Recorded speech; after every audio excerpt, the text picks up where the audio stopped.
Жануарлар жабайы табиғатта өмір сүрулер үшін көптеген қабілеттерге ие және сол қабілеттерінің адам өмірін жеңілдетуге де әсер еткен кездері аз емес.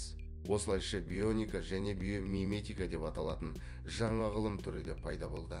Жануарлардан идеялар мен жаңа технологиялардың негізгі элементтерін алу принципіне негізделген. Бүгінгі видеода біз сіздермен жануарлардың қабілеттеріне қарап жасалған технологиялармен танысатын боламыз.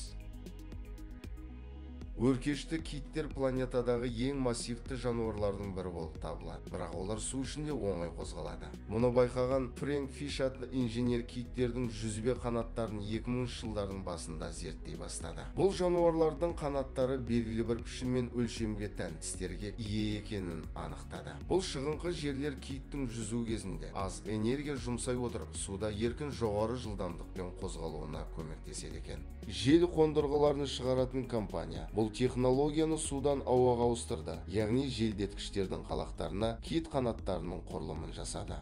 Нәтижесінде жел күші тұрақты емес аймақтардағы жел қондырғылары 7%-ға артық электр энергиясын өндіре бастады.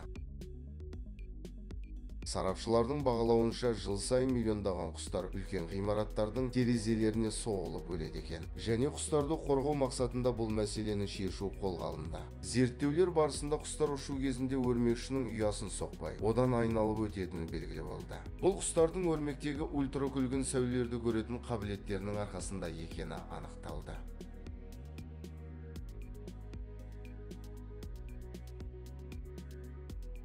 Зерттеулер нәтижесі Арнольд Глас неміс компаниясының арнайы әйнектер шығаруына негіз болды. Ол адам көзіне көрінбейді, бірақ құстарға өрмекшінің өрмегі сияқты ультракүлгін жабыны бар, оларға қауіпсіз шыны.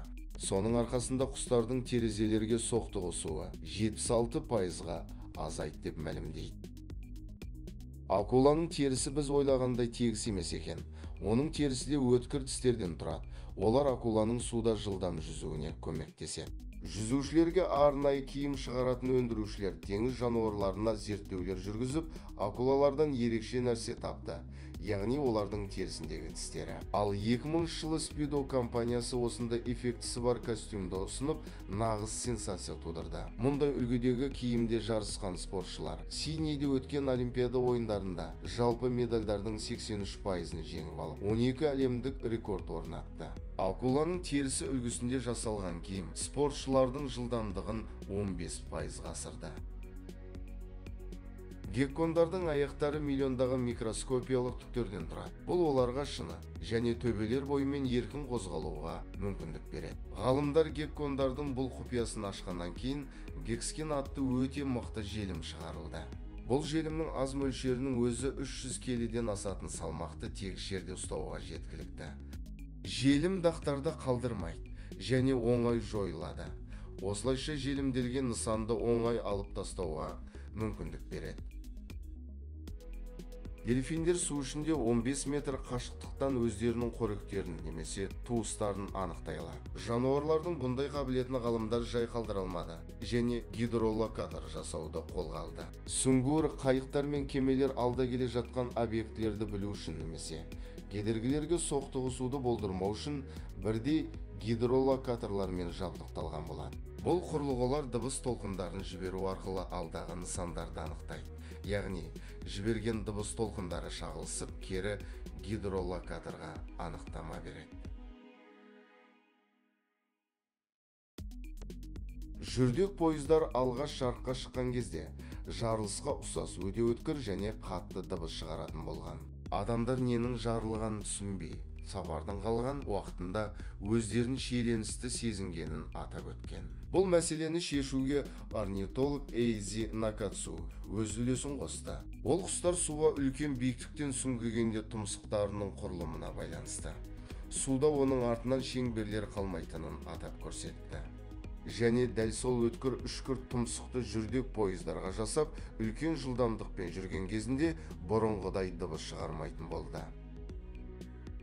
Суды кез келген жерден табуға болатынын Намиб шөлінде мекендейтін стенокара қоңызы растай алады. Африканың оңтүстік батысында орналасқан Намиб шөлінде ешқашан жаңбыр жаумайды және өзендер жоқ. Ылғалдың жалғыз көзі күнде таңертең Атлант мұхитынан келетін тұман. Стенакара қоңызы сол тұманнан су жинаудың ерекше әдісін біледі. Күн сайын таңертең тұманның басталуымен қоңыздар төбелердің шыңдарына көтеріліп, бастарын төмен түсіріп, құйрықтарын жоғары көтеріп тұрады. Балғал қоңыздың қабығына қонып, ұсақ тамшыларға жиналады. Содан кейін жиналған тамшылар төмен қарай тікелей қоңыздың аузына түседі. Бұл қоңыздың су жинау қабілеті ғалымдардың дәл осындай су жинағыш құрал ойлап табуларына негіз болды. Оны қоңыздың дене формасына ұқсатып және дәл сондай әдіс арқылы су жинайды. Су тапшы жерлерде мекен ететін адамдар үшін керемет зат болып табылады. Британдық өнертапқыш Перси Шоу жолдардағы рефлекторларды кездейсоқ ойлап тапқан. Ол тұманды түнде жолды дұрыс көрмей, үйіне қайтып жатқанда көлігінің жарығы мысықтың көзіне шағылысып, оны жол апатынан сақтап қалған. Содан кейін ол мысықтың көзі сияқты жұмыс істейтін, көлік жарығына шағылысып қараңғы түнде дұрыс жолды біле алатын рефлекторлар ойлап тапты.